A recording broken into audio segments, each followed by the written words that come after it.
금상, 어머니가 뭘 보셨는데요? 설마 아들한테 이르실 거예요? 수빈은 카페 앞 골목에서 시어머니 영희와 마주친 순간에도 전혀 당황하지 않았습니다. 오히려 한쪽 입꼬리를 올리며 비웃듯 물었습니다. 방금 전까지 낯선 남자와 손을 잡고 걸어 나온 것이 분명한데 그 얼굴에는 죄책감이라고는 한 조각도 없었습니다. 영희는 그 자리에 멈춰서서 며느리의 눈을 똑바로 바라봤습니다. 가슴이 덜컥 내려앉는 것 같았지만 떨리는 손을 꾹 쥐었습니다. 수빈이 한 발 다가서며 말했습니다. 왜요? 말씀이 없으시네. 설마 충격받으셨어요? 이 나이에 이런 것도 처음 보세요? 영희는 대답하지 않았습니다. 아니, 대답할 수가 없었습니다. 5년 동안 며느리라고 믿었던 여자가 저렇게 낯선 사람처럼 느껴진 적이 없었기 때문입니다. 수빈은 핸드백을 툭 털며 돌아섰습니다. 아무튼 저 갈게요. 어머니도 그냥 잊어버리세요. 어차피 아무 증거도 없잖아요. 골목에 홀로 남은 영희는 한참을 그 자리에 서 있었습니다. 주먹 안에 손톱이 파고들 정도로 손을 쥐고 있었지만 입 밖으로는 한마디도 나오지 않았습니다. 그날 밤 영희는 조용히 다짐했습니다. 그래, 증거가 없다고 했지. 그럼 만들면 되는 거야. 사연 들으시기 전 구독과 좋아요 눌러주시고 알림 설정까지 눌러주세요. 당신의 인생에 늘 행복이 가득하시길 기도할게요. 사실 처음부터 수빈이 이렇게 당당한 사람은 아니었습니다. 5년 전 아들 준혁이 수빈을 처음 데려왔을 때 영희는 꽤 마음에 들었습니다. 30살 청년이 데려온 27살 여자는 예의 바르고 말수가 적었습니다. 무엇보다 준혁을 바라보는 눈빛이 참 따뜻해 보였습니다. 영희는 그때 수빈의 손을 잡으며 말했습니다. 우리 준혁이가 사업한다고 바쁘거든요. 많이 외로울 수도 있어요. 그래도 괜찮겠어요? 수빈은 고개를 숙이며 대답했습니다. 괜찮아요, 어머니. 저는 준혁 씨 옆에만 있어도 좋아요. 그 말이 얼마나 예뻤는지 영희는 결혼식 날까지도 그 문장을 떠올리며 흐뭇해했습니다. 결혼 첫 해는 정말 평화로웠습니다. 수빈은 명절마다 먼저 연락했고 시댁에 올 때면 항상 정갈하게 차려입고 왔습니다. 영희가 허리가 아프다고 하면 다음 주에 찜질기를 택배로 보내줬고 생신 때는 직접 케이크를 주문해 들고 왔습니다. 준혁이 출장이 잦아 자주 집을 비워도 수빈은 불평 한마디 없이 잘 기다렸습니다. 영희는 주변 친구들에게 자랑하곤 했습니다. 우리 며느리는 달라. 요즘 세상에 저런 며느리 없어. 그런데 변화는 서서히 찾아왔습니다. 3년 차쯤 됐을 때 수빈의 연락이 뜸해지기 시작했습니다. 예전엔 일주일에 한 번은 안부 전화를 했는데 어느 순간부터 영희가 먼저 연락해야만 겨우 받았습니다. 그것도 통화 시간이 점점 짧아졌습니다. 영희는 대수롭지 않게 생각했습니다. 맞벌이에 살림까지 하면 얼마나 바쁘겠어. 이해하려고 했습니다. 며느리도 사람인데 늘 완벽할 수는 없는 거라고요. 4년 차에 접어들자 수빈의 태도는 더 달라졌습니다. 말투에서 존댓말이 사라지진 않았지만 어딘가 건조해졌습니다. 예전엔 어머니 식사하셨어요? 라고 물었다면 이제는 네, 알겠어요가 전부였습니다. 영희는 그제야 뭔가 이상하다고 느꼈지만 아들에게 말하기는 꺼려졌습니다. 준혁은 사업 확장한다고 밤낮 없이 일했고 집에 들어오면 지쳐서 쓰러지듯 잠들었습니다. 아들한테 괜히 걱정 끼치고 싶지 않았습니다. 그래서 영희는 혼자 삼켰습니다. 그냥 내가 예민한 거겠지. 결혼 생활이 길어지면 다들 좀 무뎌지는 거야. 그렇게 5년 차가 됐습니다. 그날은 평범한 수요일 오후였습니다. 영희는 친구 모임이 일찍 끝나 집으로 돌아가는 길이었습니다. 버스에서 내려 골목을 지나는데 익숙한 뒷모습이 눈에 들어왔습니다. 분명 수빈이었습니다. 회사에 있을 시간인데 왜 여기 있지? 영희는 반가운 마음에 부르려다 멈칫했습니다. 수빈의 옆에 남자가 있었습니다. 처음엔 회사 동료겠거니 생각했습니다. 하지만 두 사람의 거리가 너무 가까웠습니다. 수빈이 남자의 팔을 잡고 웃는 모습이 보였습니다. 평소에 준혁한테도 저렇게 웃어준 적이 있던가? 영희는 순간 발이 얼어붙었습니다. 두 사람은 골목 끝 카페로 들어갔습니다. 영희는 한참을 그 자리에 서서 고민했습니다. 그냥 우연이야. 회사 거래처 사람이랑 미팅일 수도 있어. 하지만 마음 한구석이 자꾸 불안하게 요동쳤습니다. 결국 영희는 집에 돌아와서도 그 장면이 머릿속에서 지워지지 않았습니다. 저녁을 준비하면서도 TV를 보면서도 자꾸만 수빈의 웃는 얼굴이 떠올랐습니다. 며칠 후 영희는 우연을 가장해 다시 그 골목을 지나갔습니다. 이번엔 아무도 없었습니다. 일주일 뒤에도 가봤습니다. 역시 아무도 없었습니다. 영희는 스스로를 타일렀습니다. 그래, 내가 너무 예민했던 거야. 하지만 마음 한 구석의 의심은 사라지지 않았습니다. 영희는 조심스럽게 아들 준혁에게 물었습니다. 요즘 수빈이 많이 바쁜가 보더라.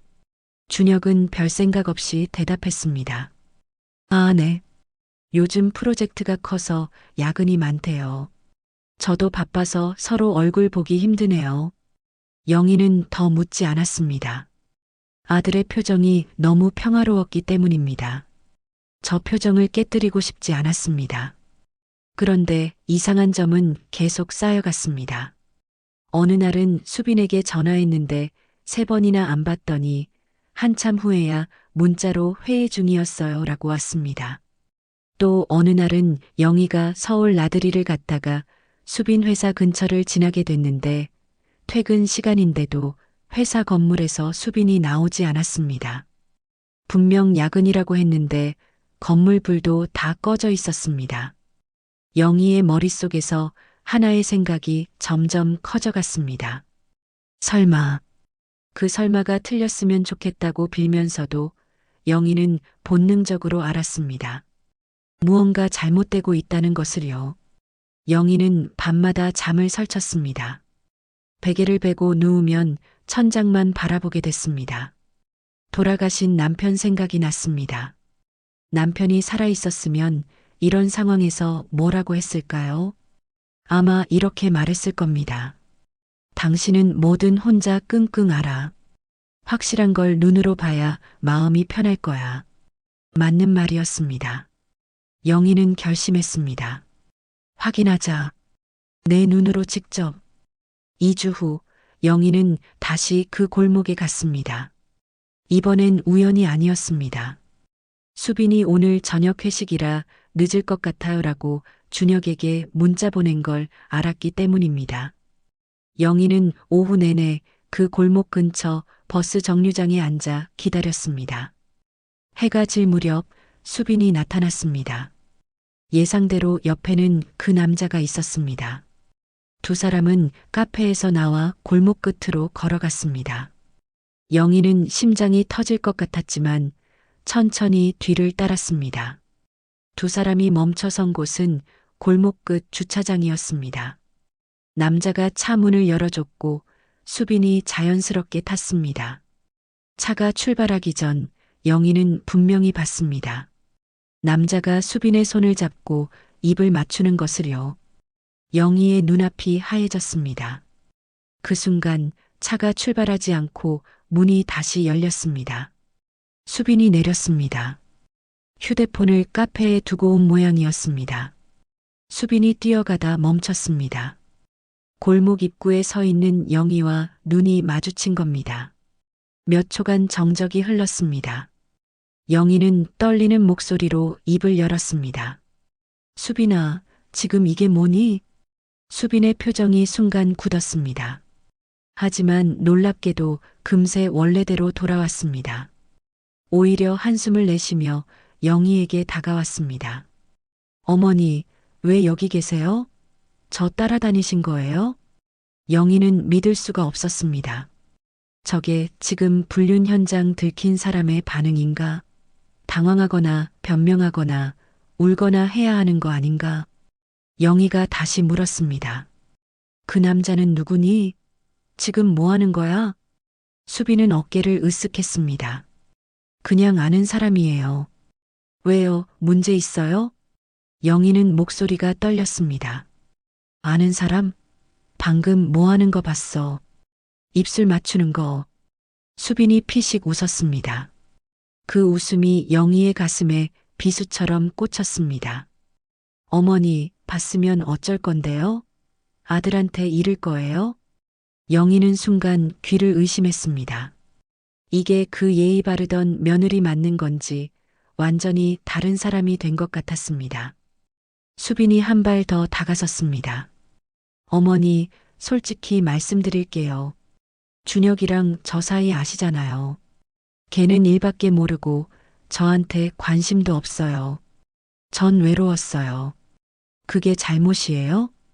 영희는 입술을 깨물었습니다. 그래서 바람을 피워도 된다는 거니? 수빈은 손을 내저었습니다. 바람이 아니에요.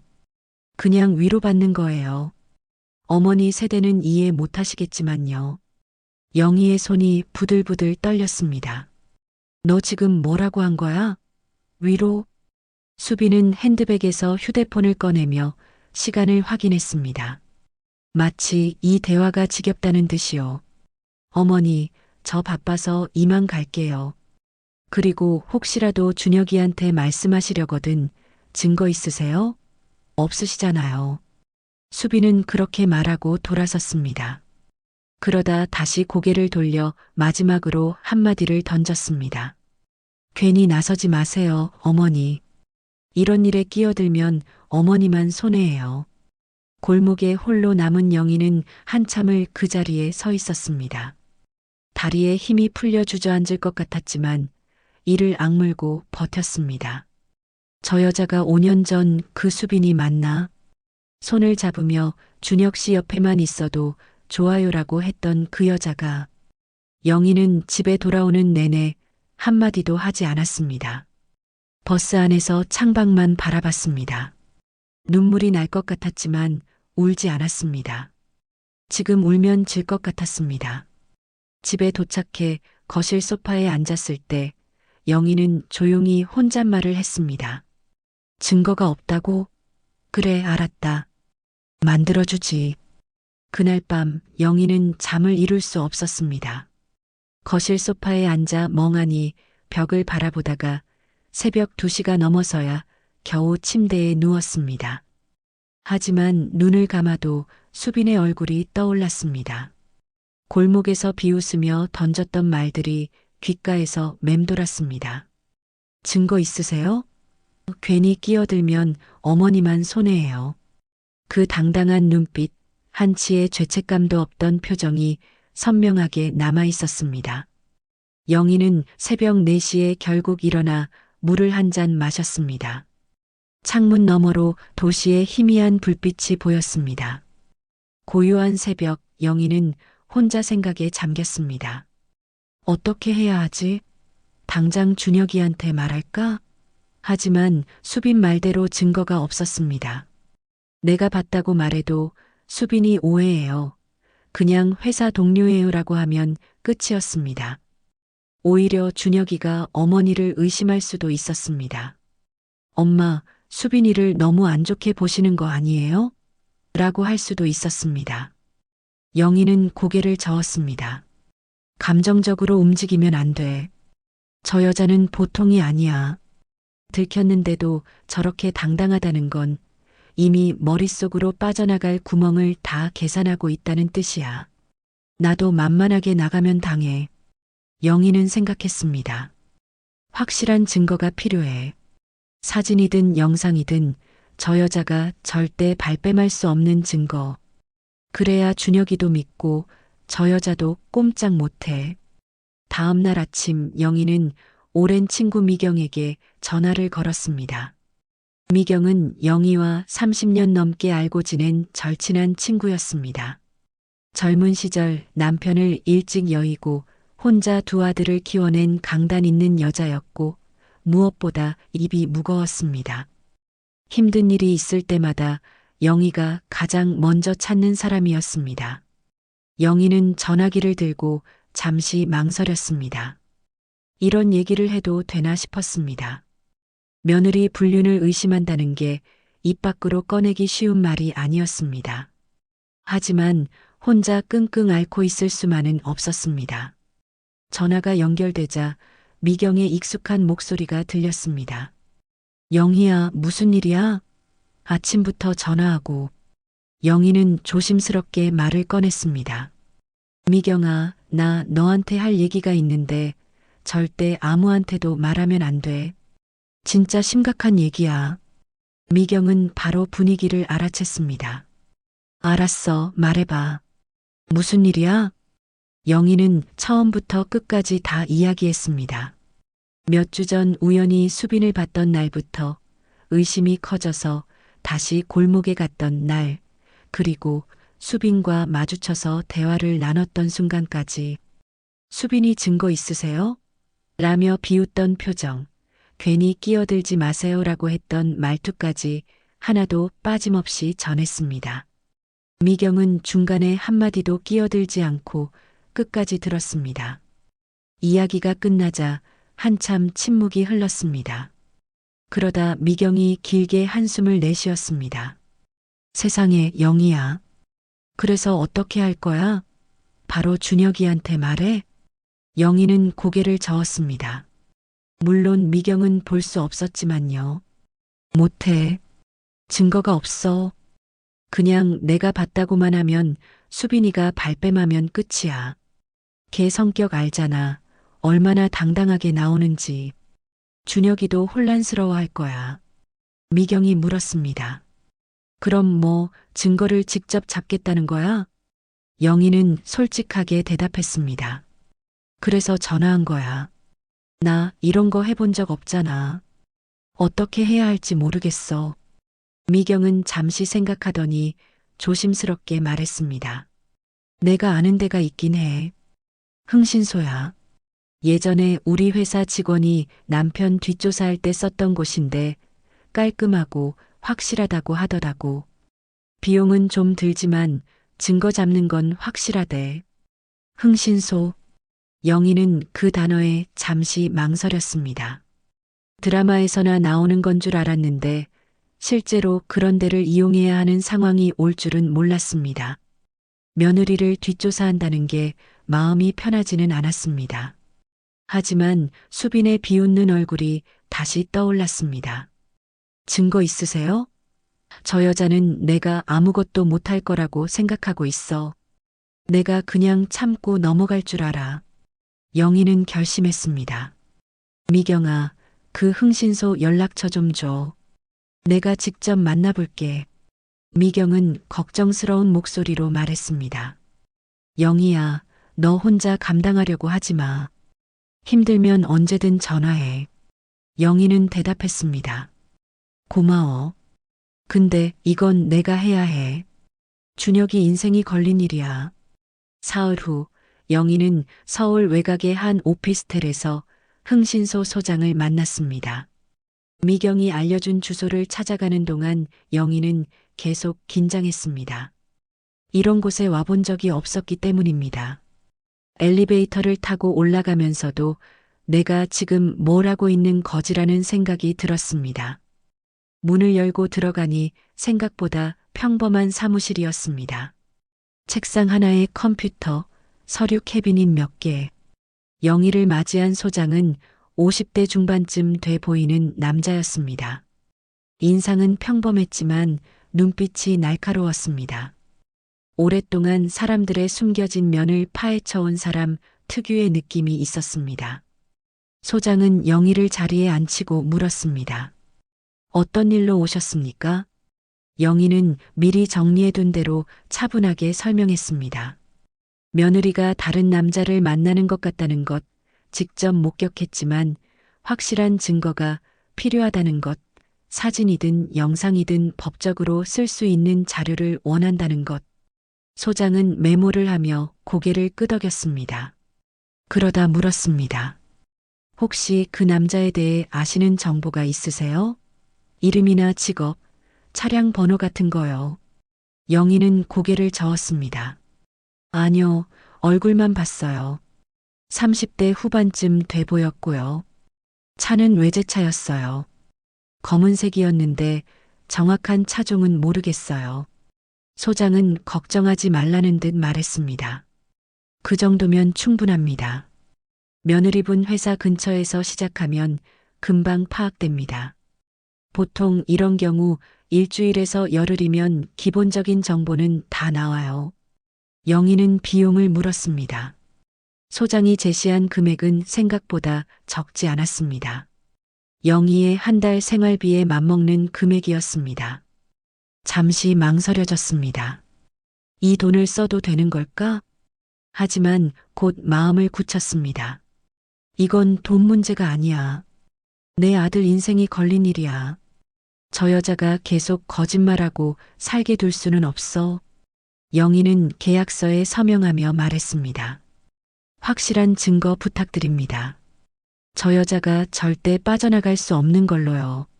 소장은 자신 있게 대답했습니다. 걱정 마세요. 저희가 잡으면 절대 못 빠져나갑니다. 연락드리겠습니다. 흥신소에서 나오는 길, 영희는 이상하게 마음이 무거웠습니다. 며느리를 뒷조사한다는 게 이렇게 찝찝할 줄 몰랐습니다. 길을 걸으면서 생각했습니다. 내가 너무 나간 건가?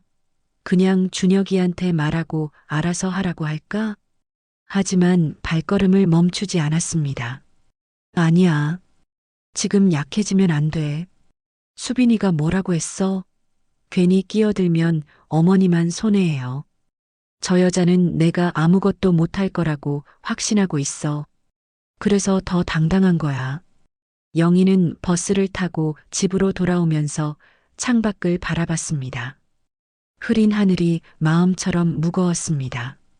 하지만 동시에 어딘가 홀가분하기도 했습니다. 적어도 이제 뭔가 하고 있다는 느낌.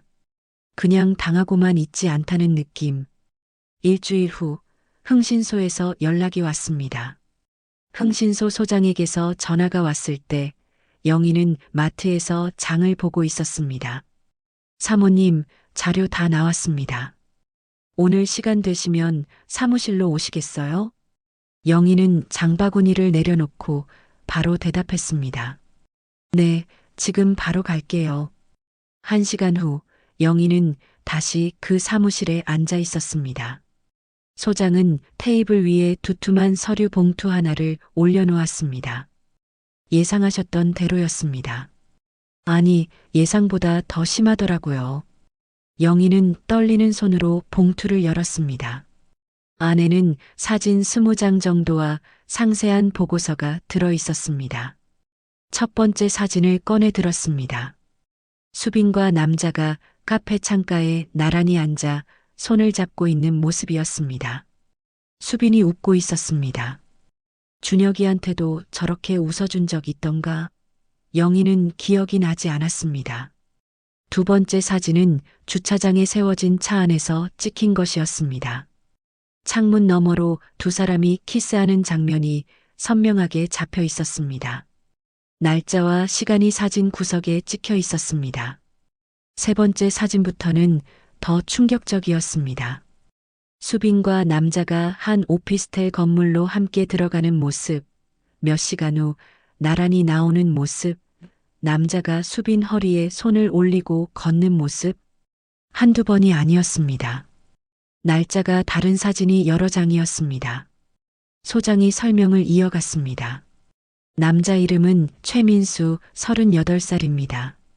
며느리분 회사 거래처 업체 과장이에요. 자주 미팅 핑계로 만나더라고요.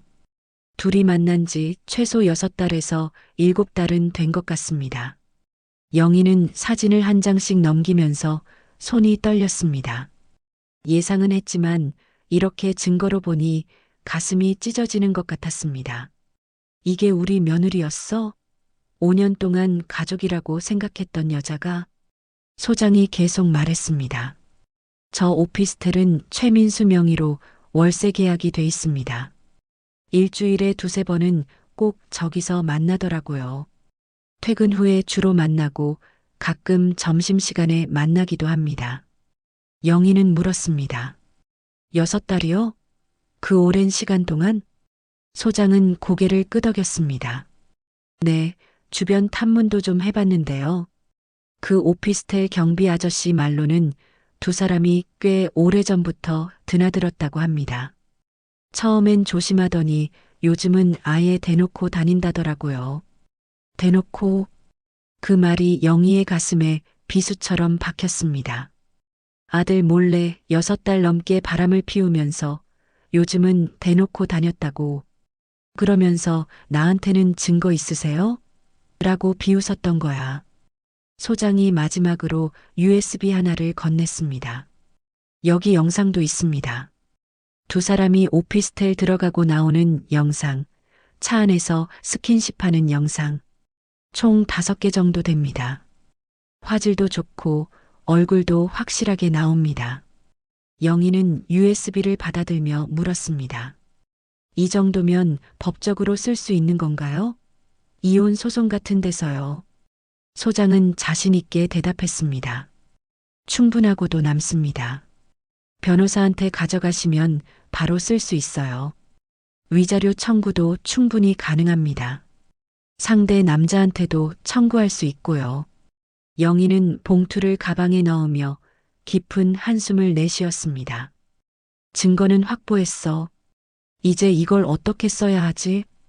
집에 돌아온 영희는 사진을 다시 한번 펼쳐봤습니다. 보면 볼수록 화가 났지만 동시에 마음 한구석이 아팠습니다. 5년 전 결혼식 날 수빈이 웨딩드레스를 입고 웃던 모습이 떠올랐습니다. 그때 영희는 정말 기뻤습니다. 아들이 좋은 여자 만났다고, 이제 손주도 볼 수 있겠다고 생각했습니다. 그런데 그게 다 거짓이었어? 아니면 중간에 변한 거야? 영희는 알 수 없었습니다. 다만 확실한 건 지금의 수빈은 그때의 수빈이 아니라는 것이었습니다. 영희는 며칠을 고민했습니다. 바로 준혁이한테 보여줄까? 하지만 아들이 받을 충격이 걱정됐습니다. 준혁이는 수빈을 진심으로 사랑했습니다.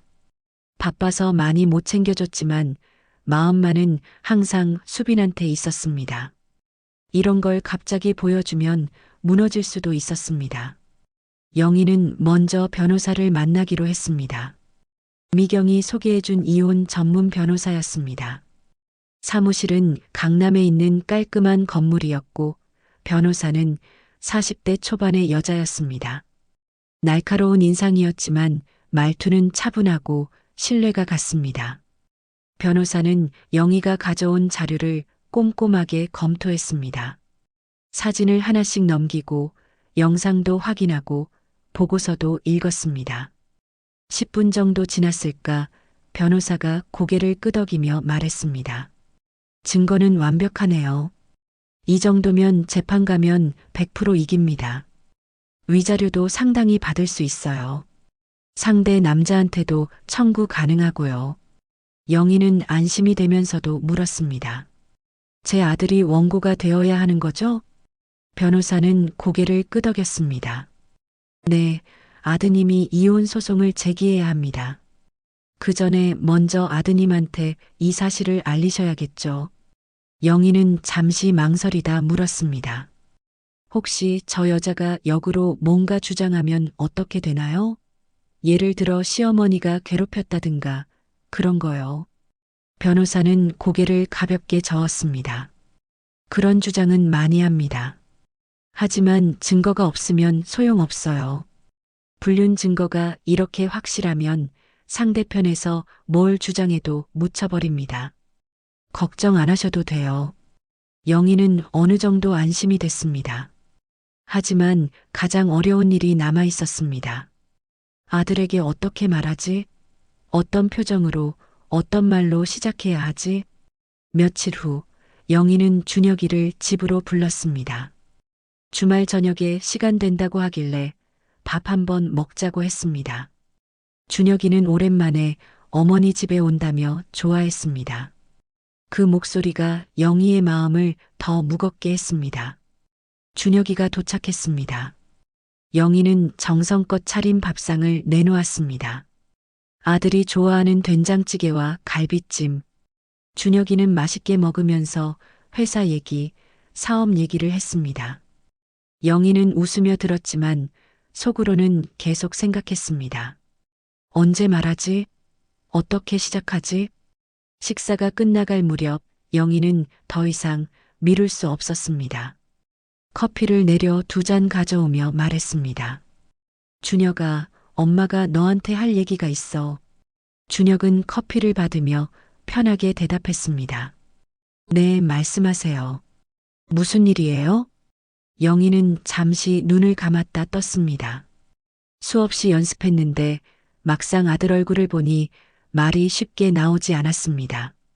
준혁아, 수빈이 얘긴데. 준혁의 표정이 살짝 변했습니다. 수빈이요? 왜요? 무슨 일 있어요? 영희는 테이블 위에 봉투를 올려놓았습니다. 이거 먼저 봐라. 엄마가 설명하는 것보다 직접 보는 게 나을 것 같아. 준혁은 의아한 얼굴로 봉투를 열었습니다. 첫 번째 사진을 꺼내보는 순간 그의 얼굴이 하얗게 질렸습니다. 손이 미세하게 떨렸습니다. 엄마, 이게 뭐예요? 영희는 차분하게 하지만 단호하게 대답했습니다. 엄마가 몇 주 전에 우연히 봤어. 수빈이가 다른 남자 만나는 거. 처음엔 믿기 싫어서 직접 확인해 봤어. 저건 흥신소에서 받은 자료야. 준혁은 사진을 한 장씩 넘겼습니다. 손에 들고 있던 사진이 바닥에 떨어질 정도로 손이 떨렸습니다. 마지막 사진까지 보더니 그대로 의자 등받이에 몸을 기댔습니다. 눈에 핏발이 서 있었습니다. 이게 진짜예요? 수빈이가 진짜 이랬어요? 영희는 고개를 끄덕였습니다. 미안해, 준혁아. 엄마도 이런 얘기 하고 싶지 않았어. 근데 너한테 숨길 수가 없었어. 준혁은 한참을 아무 말 없이 앉아 있었습니다. 영희는 아들이 울까봐 걱정했는데 준혁은 울지 않았습니다. 대신 이를 악물고 있었습니다. 분노를 억누르고 있는 것 같았습니다. 잠시 후 준혁이 갑자기 일어났습니다. 저 지금 집에 가볼게요. 영희가 재빨리 아들 팔을 잡았습니다. 잠깐, 준혁아. 지금 가서 따지면 안 돼. 감정적으로 대응하면 내가 불리해질 수 있어. 준혁이 멈췄습니다. 그럼 어떻게 해요? 이걸 보고 가만히 있으라고요? 영희는 미리 준비해둔 변호사 명함을 건넸습니다. 엄마가 알아봤어. 이혼 전문 변호사야. 내일 먼저 상담받고 그 다음에 움직여. 제대로 준비해서 가야 저 여자가 빠져나갈 구멍이 없어. 준혁은 명함을 받아들며 힘없이 고개를 끄덕였습니다. 알겠어요. 근데 엄마 6달이래요. 6달 동안 몰랐어요, 나는. 영희는 아들의 손을 잡았습니다. 내 잘못 아니야. 너는 열심히 일한 거고 잘못한 건 저 여자야. 준혁은 한참을 서 있다가 결국 다시 앉았습니다. 그리고 커피를 한 모금 마시며 말했습니다. 엄마 고마워요. 이거 혼자 알아내시느라 힘드셨죠? 영희는 대답하지 않았습니다. 대신 아들 손을 꼭 잡아줬습니다. 그게 지금 해줄 수 있는 전부였습니다. 준혁이 변호사 상담을 받고 돌아온 건 그 주 수요일이었습니다. 영희에게 전화해서 말했습니다. 엄마, 변호사 만났어요. 증거 검토했는데 이혼 소송 바로 들어갈 수 있대요. 근데 그 전에 수빈이한테 먼저 얘기하래요. 합의 이혼이 가능하면 그게 더 빠르고 깔끔하대요. 영희는 걱정스럽게 물었습니다. 그래서 수빈이한테 말했어? 준혁은 한숨을 쉬었습니다. 어젯밤에 했어요. 사진 보여줬어요. 영희는 숨을 죽이고 물었습니다. 그래서 뭐래? 준혁은 잠시 침묵하다 대답했습니다. 울더라고요. 한참을 울면서 잘못했다고, 한 번만 용서해달라고. 근데 엄마, 이상한 게요. 왜 걸렸냐는 표정이지, 진짜 미안하다는 표정은 아닌 것 같더라고요. 영희는 그 말에 고개를 끄덕였습니다. 역시 그럴 줄 알았어. 저 여자는 걸려서 우는 거지, 진심으로 반성하는 게 아니야. 그날 밤 영희의 휴대폰으로 전화가 왔습니다. 수빈이었습니다. 영희는 잠시 망설이다 전화를 받았습니다. 왜? 수빈의 목소리가 들려왔습니다. 예전처럼 차갑지 않고 오히려 다급하고 떨리는 목소리였습니다. 어머니, 저 수빈이에요. 지금 통화 가능하세요? 영희는 일부러 담담하게 대답했습니다. 할 말 있으면 해. 수빈은 잠시 뜸을 들이다 말했습니다.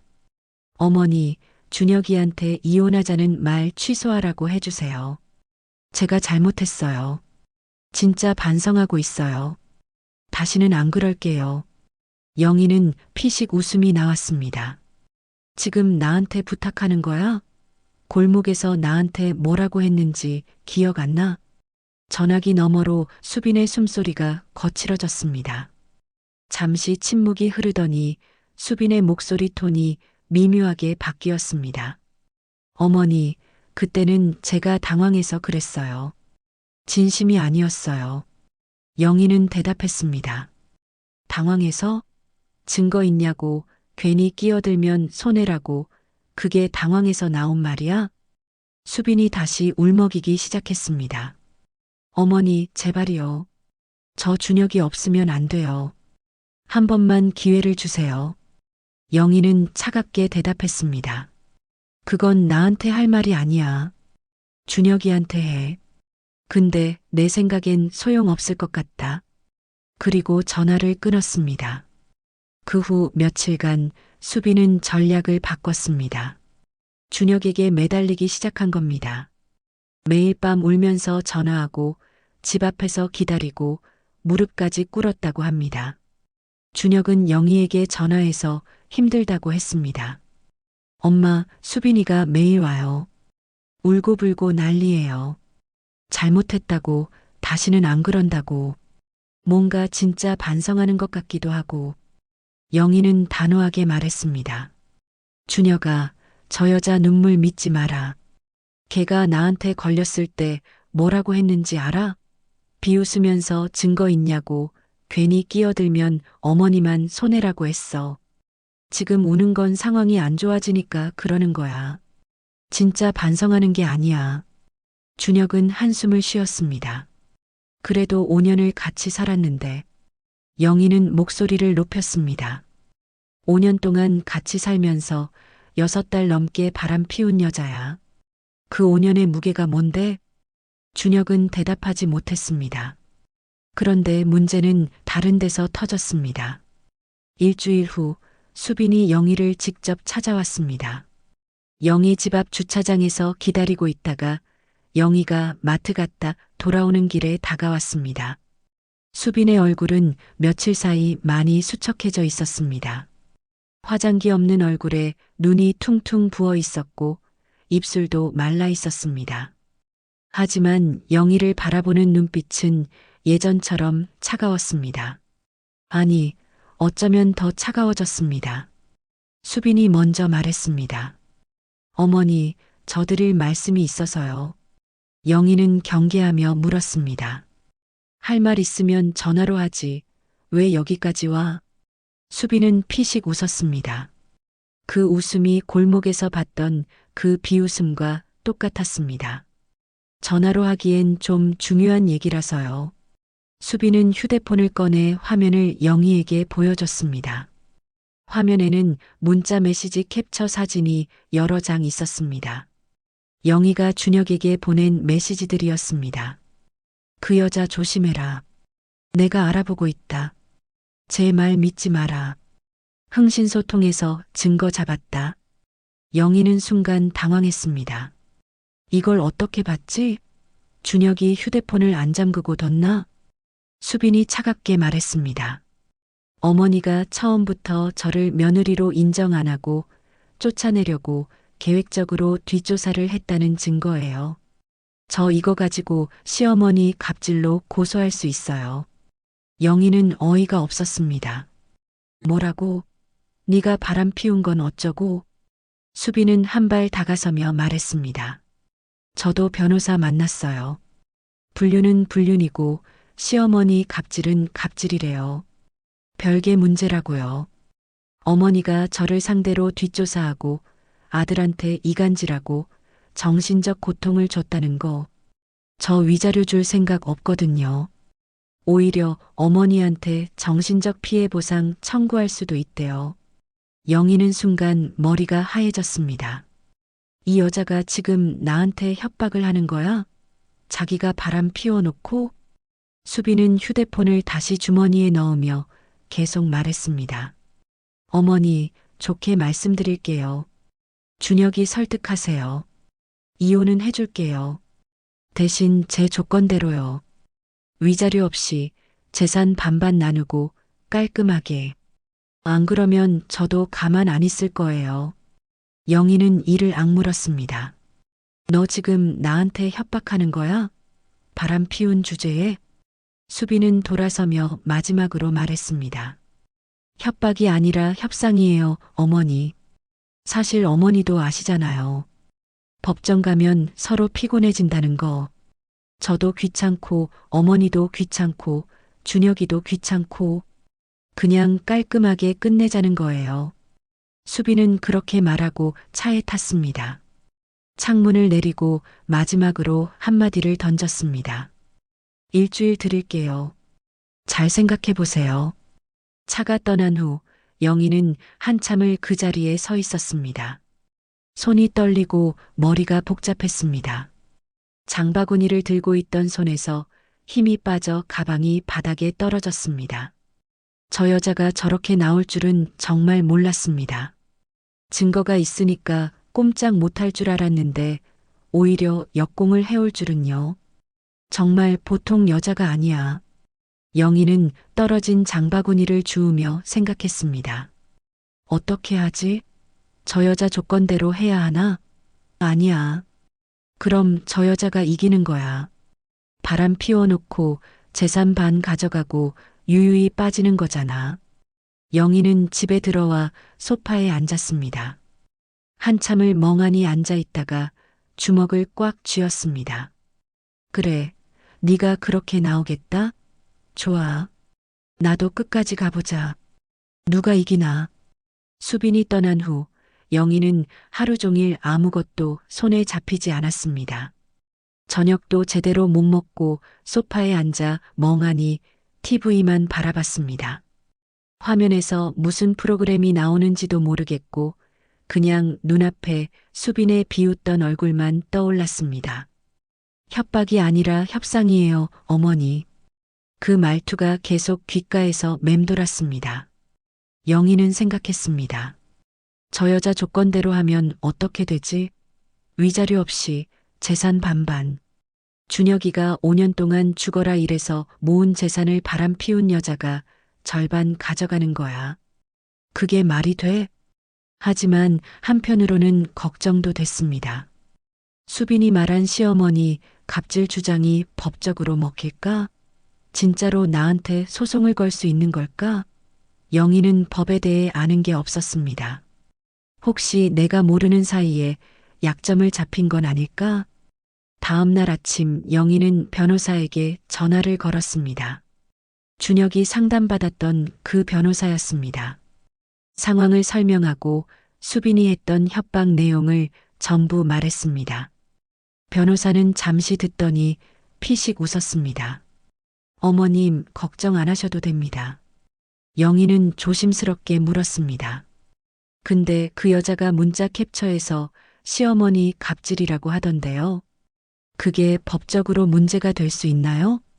변호사는 차분하게 설명했습니다. 어머님, 그 문자들 제가 봐야 정확히 알겠지만요. 아드님한테 조심해라, 알아보고 있다, 이런 거 보낸 거 맞죠? 그건 갑질이 아닙니다. 어머니가 아들 걱정해서 보낸 거지, 며느리를 직접 협박하거나 괴롭힌 게 아니잖아요. 영희는 물었습니다. 그래도 흥신소통해서 뒷조사한 건요? 변호사는 고개를 저었습니다. 불륜 의심 상황에서 증거 수집 목적으로 흥신소를 이용한 건 불법이 아닙니다. 오히려 정당한 증거 확보예요. 상대편에서 그걸 갑질이라고 주장해봤자 법원에서 안 받아들여요. 영희는 어느 정도 안심이 됐습니다. 하지만 여전히 찜찜했습니다. 그래도 그 여자가 소송을 걸면 귀찮아지는 거 아니에요? 변호사가 단호하게 말했습니다. 어머님, 제가 확실하게 말씀드릴게요. 상대편이 시어머니 갑질 주장을 해도 불륜 증거가 이렇게 확실한 상황에서는 의미가 없습니다. 오히려 재판 과정에서 상대편만 불리해져요. 유책 배우자가 이상한 주장으로 시간 끌면 판사한테 안 좋게 보이거든요. 영희는 물었습니다. 그럼 저희가 어떻게 하면 되나요? 변호사는 대답했습니다. 일단 상대편 조건은 무시하세요. 저희가 먼저 이혼 소송 들어가면 됩니다. 위자료 청구, 재산 분할 제대로 받을 수 있어요. 상대 남자한테도 위자료 청구 가능하고요. 걱정 마시고 저한테 맡기세요. 전화를 끊고 나서 영희는 한숨을 내쉬었습니다. 이제 좀 방향이 보이는 것 같았습니다. 그날 저녁 영희는 준혁에게 전화를 걸어 변호사와 통화한 내용을 전했습니다. 준혁은 처음엔 수빈의 협박에 흔들리는 것 같았지만 영희 말을 듣고 나서 마음을 다잡았습니다. 엄마, 알았어요. 그 여자 조건대로 안 할게요. 제대로 소송 가죠. 영희는 안심하며 말했습니다. 그래, 그게 맞아. 힘들겠지만 조금만 버텨. 준혁이 물었습니다. 근데 엄마, 그 여자한테는 뭐라고 해야 해요? 일주일 준다고 했잖아요. 영희는 잠시 생각하다 말했습니다. 아무 말도 하지 마. 연락 오면 안 받아도 되고. 변호사가 다 알아서 할 거야. 준혁은 알겠다고 하고 전화를 끊었습니다. 수빈이 준 일주일의 시한이 다가올수록 영희는 오히려 마음이 단단해졌습니다. 처음엔 협박에 흔들렸지만 이제는 확신이 생겼습니다. 저 여자는 허세를 부리는 거야. 실제로 법적으로 나한테 뭘 할 수 있는 게 없어. 그냥 겁주려고 한 거야. 일주일 후 수빈에게서 전화가 왔습니다. 영희는 받지 않았습니다. 문자도 왔습니다. 어머니, 생각 정리하셨어요? 연락 주세요. 영희는 답장하지 않았습니다. 그 다음 날 수빈은 다시 영희 집 앞에 나타났습니다. 영희가 집에서 나오자 다가왔습니다. 어머니, 왜 연락을 안 받으세요? 제가 드린 시간 다 됐잖아요. 영희는 담담하게 대답했습니다. 연락 안 한 게 대답이야. 수빈의 표정이 굳어졌습니다. 뭐요? 그게 무슨 말이에요? 영희는 수빈을 똑바로 바라보며 말했습니다. 네 조건대로 안 한다는 거야. 소송 간다. 변호사가 다 준비하고 있어. 수빈은 순간 당황한 기색을 보였습니다. 하지만 금세 표정을 바꾸며 말했습니다. 어머니, 진짜 후회하실 거예요. 제가 가만 안 있는다고 했잖아요. 영희는 피식 웃었습니다. 그래, 해봐. 변호사한테 물어봤어. 네가 뭘 주장해도 소용없대. 불륜 증거가 이렇게 확실한데 시어머니 갑질? 법원에서 안 먹힌대. 수빈의 눈이 흔들렸습니다. 영희는 그 눈빛을 놓치지 않았습니다. 저 여자 진짜로 할 수 있는 게 없구나. 허세였어. 영희는 한 발 다가서며 말했습니다. 수빈아, 내가 한마디만 할게. 너 지금이라도 조용히 이혼하면 그나마 나아. 끝까지 버티면 네만 힘들어져. 수빈은 입술을 깨물었습니다. 그러다 갑자기 목소리를 높였습니다. 어머니가 뭔데 저한테 그래요? 처음부터 어머니가 저 싫어했잖아요. 다 어머니 때문이에요.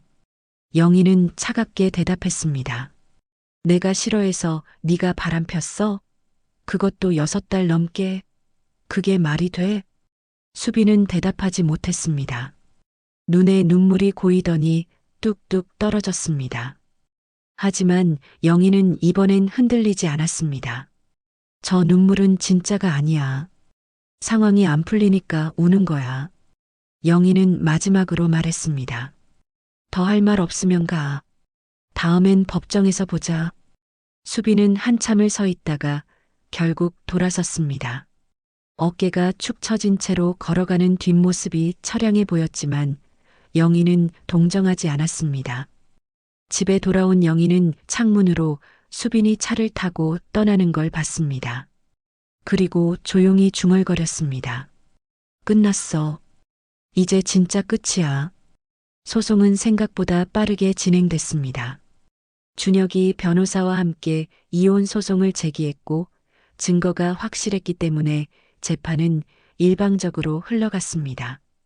수빈 측 변호사는 처음에 시어머니의 부당한 개입을 주장했지만 판사는 전혀 받아들이지 않았습니다. 오히려 수빈이 불륜 현장에서 시어머니에게 했던 발언들이 문제가 됐습니다. 영희는 증인으로 출석했습니다.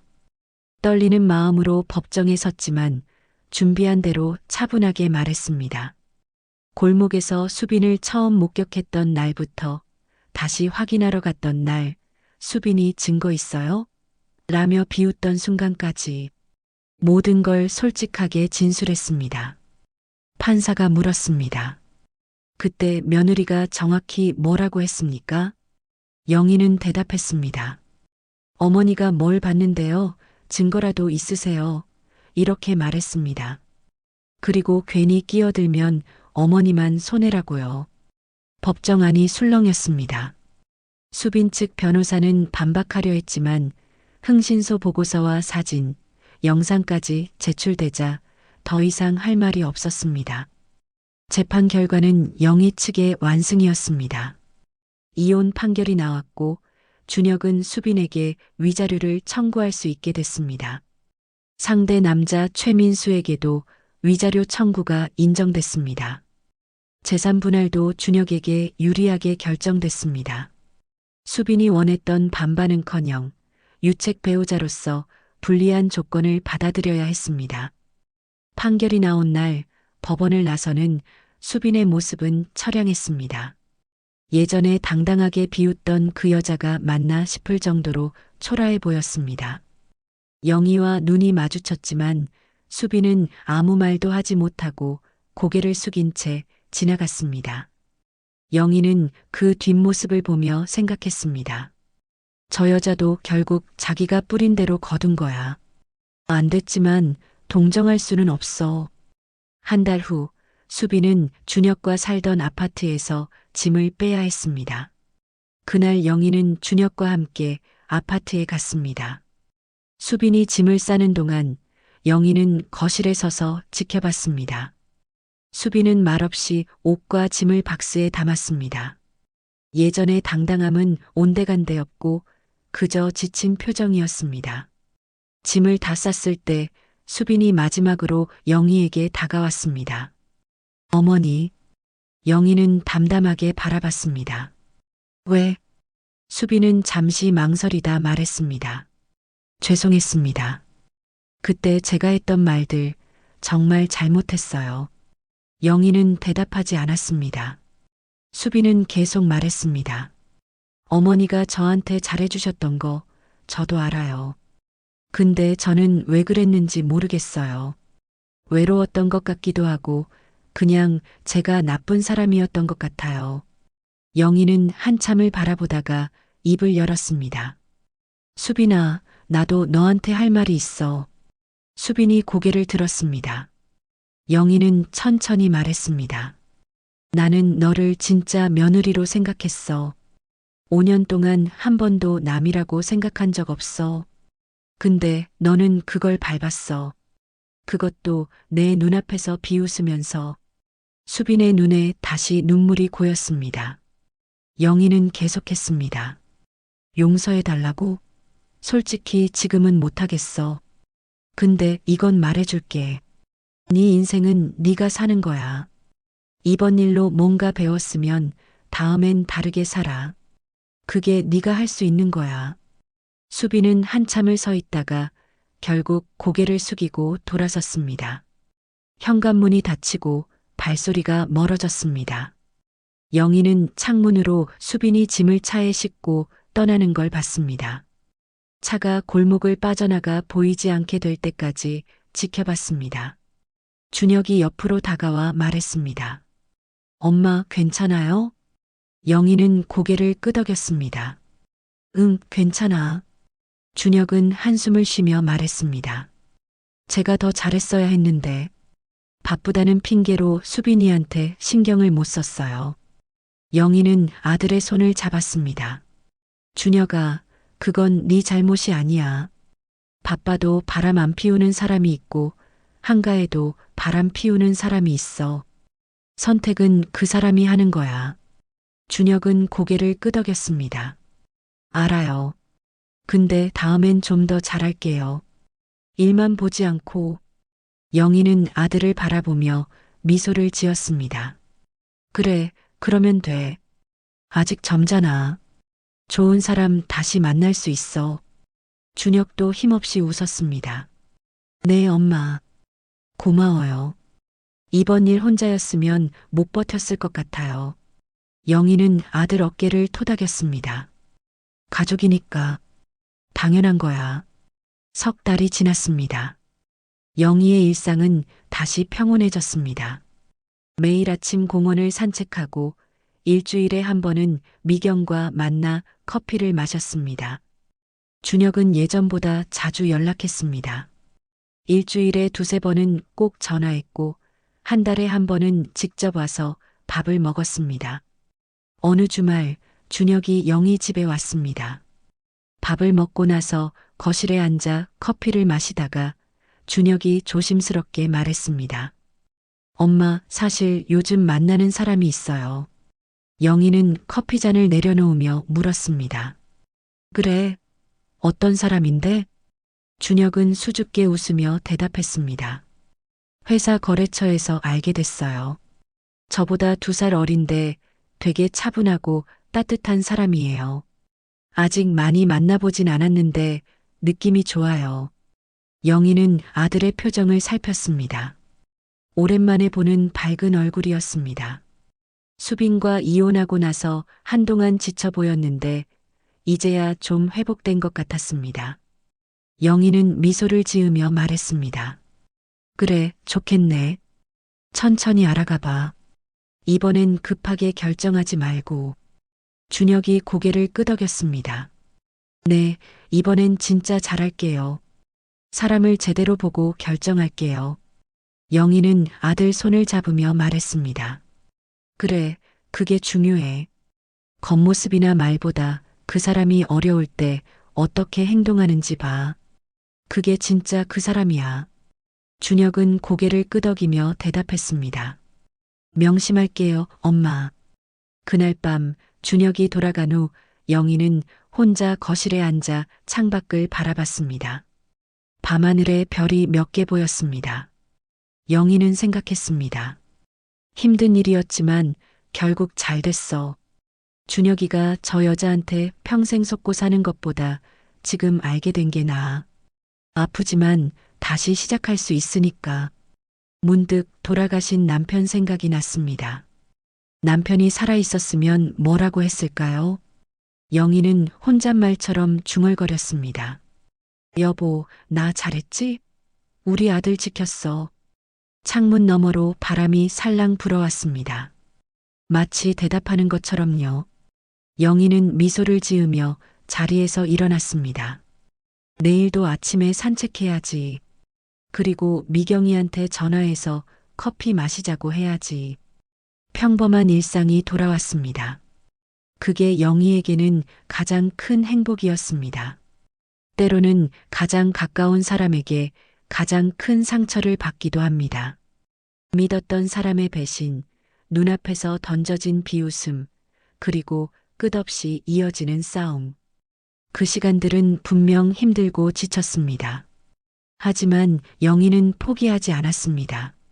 아들을 지키기 위해, 가족의 진실을 지키기 위해 끝까지 싸웠습니다.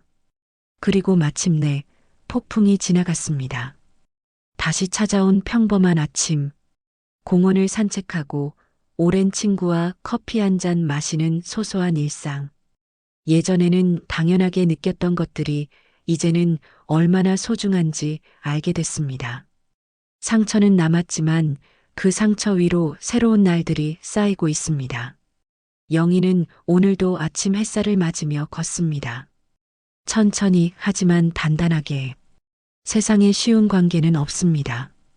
하지만 진심을 다해 지킨 것들은 결국 남습니다. 오늘 하루도 여러분의 소중한 사람들 곁에서 따뜻한 하루 보내시길 바랍니다. 오늘 영상이 재미있으셨다면 구독과 좋아요, 알람 설정까지 부탁드려요. 여러분의 작은 응원이 더 좋은 이야기로 찾아뵙는 힘이 됩니다.